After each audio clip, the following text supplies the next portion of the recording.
Hey peeps, so I think rather than waiting and doing a big ass review of Sekiro somewhere down the line, I think what I'm going to do is do little diaries, sort of chronicling my progress through the game, and that gives you a sense of how my opinion on the game is going to change as I'm playing it, rather than my fully formed, nice, clean thoughts at the end. So I think you'll get a sense of sort of my frustrations with the game so far. So this is just going to be the first hour, which I've beaten my hands bloody on the wall of so far. And I think the first thing to say about Sekiro is it's very different from Dark Souls and Bloodborne. There's similarities, a death mechanic, an ambiguous world, a similar tone and storytelling, but I think there's some pretty big departures. Right away, you have a set character, Wolf, and that goes hand in hand with actual plot that's easy to grasp. You are a shinobi and you're in service to your master and you've got to rescue them, at least in the first hour, and that's a pretty clear motivation story to grasp onto in a way that I don't think any of the previous Souls games or Bloodborne has had. But I think the main departure is the combat. I think obviously it has stealth, but that feels like something added on top of the existing From template. It does not feel like a big change as such. It feels like an addition, but the combat is really different. It's not the dodge and attack rhythm of Bloodborne and Dark Souls, and it certainly doesn't have Dark Souls customization. This is just, you gotta parry, you gotta, stay in your opponent's face and anticipate their moves and actually really work with them to break down their poise so you can get through and land a killing blow. There's no real health, there's no chipping down enemies like there was in Dark Souls. This is all about wearing down their defenses and landing a killing blow.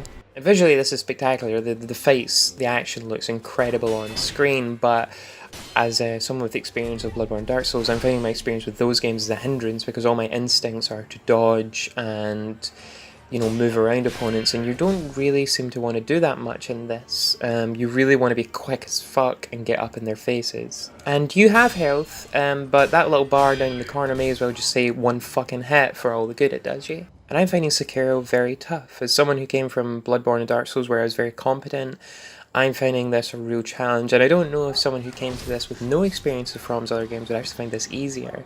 But it is just, yeah, it is not a forgiving game. You will die in one hit, enemies will swamp you, like, it is not an easy game, and I think I would go so far as to say this is From's least accessible game, which is surprising. I thought at this point on from Dark Souls they would have actually gone the other way, so that's kind of surprising. One thing I want to talk about, because this is a From game, is the story and the narrative elements. I want to talk about what my initial thoughts are coming to this world. So I've talked about the main plot. You are Wolf, you're in servitude to your master, and you're now tasked with rescuing them from a bunch of people who seem to want the kid for their blood. So, we've got similar Bloodborne-esque vibes going on here. This is not a huge departure from what's gone before. But there's certainly a theme of servitude, and even though so far I'm in complete servitude to this master, there's already a sort of air of scrutiny around that relationship. And as for the world itself, it's sort of different. There is characters like yourself, your player character Wolf, who can't die. They just keep coming back. They resurrect. But this seems different. There's the opponents who've kidnapped the master seem like they want this bloodline. So as opposed to Dark Souls, where this immortality is a curse, here in Sekiro, it seems like something people are coveting. It seems like this is going to have a slightly different relationship with its supernatural elements than Dark Souls and Bloodborne did. There's already questions about who this Emma character is. She's serving, I assume, our shared master, but it's left ambiguous, so maybe not. And in the introductory cutscene, the person that's trained you into Shinobi, that raised you, your father, as he gets called, he's nowhere to be seen. So I'm expecting him to show up at some point. I think the most interesting little world building tease so far has been the sculptor who gives you your prosthetic arm, which is cool as fuck. And he's strange in why he rescues you and helps you out. He doesn't give any reason, so that's completely left up in the air. But that's not surprising for a From game. But there's a thing introduced where I don't know if it's because I died so many times or what, but I've introduced rot into the world. There's this mechanic about rot, and it basically impedes your ability to accumulate experience and currency. So it's sort of a handicap. And it's represented by your character, the sculptor, getting sick.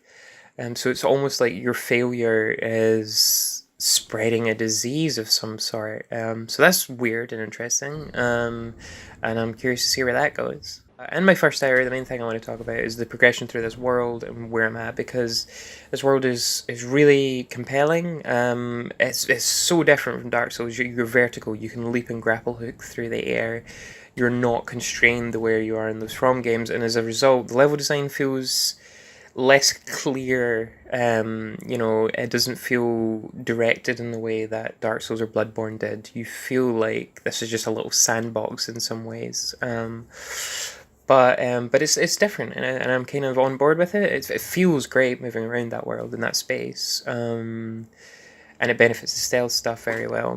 But I think the main thing that I'm left coming to is this final fucking guy, this final enemy at the end of my first sort of hour with the game, this ogre, who I've still not beaten. I have died again and again and again, and it's just really thrown my instincts for a loop. I want to dodge and come and attack, but you've kind of got to parry them, and chip away their defense. But they've got so much defense, and you can take just about 2 hits, and it's just brutal.